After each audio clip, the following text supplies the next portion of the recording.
Veprën Bie Lodra nga kompozitori shqiptar Milto Vaku ishin duke ushtruar.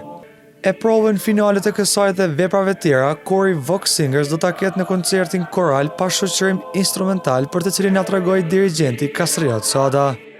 Këtë ekip, për herë të parë po bëjmë një koncert të tillë me ish nxënësit e shkollës sonë, që jam jashtëzakonisht i kënaqur dhe krenar me punën të cilën ata kanë treguar dhe këto ditë, edhe me punën të cilën e kanë treguar dhe kur ishin nxënës të shkollave, tashmë janë studentë të fakultetit në bachelor apo në master, dhe puna po shkon jashtëzakonisht mirë.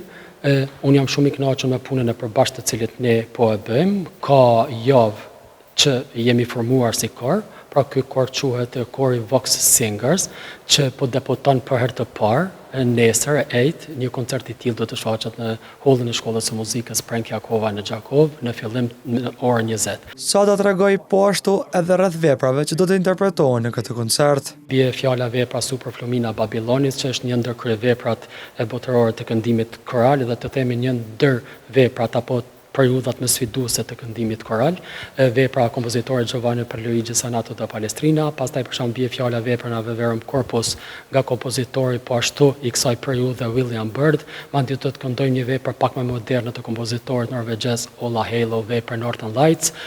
pastaj do të interpretojmë veprat kompozitorëve shqiptar Estat Rizanolli, për shembull Mjedis Ballit, kompozitorit Farid Beqiri Mjedis Ballit, të Makenje Pik, bie Lodra nga kompozitori Milto Vaku. Në këtë organizim, përveç të interesuarve, të pranishëm do të jenë edhe 3 profesorë të Fakultetit të Muzikës nga Maqedonia, të cilët do të ndajnë kritikat dhe këshillat rreth kësaj performance.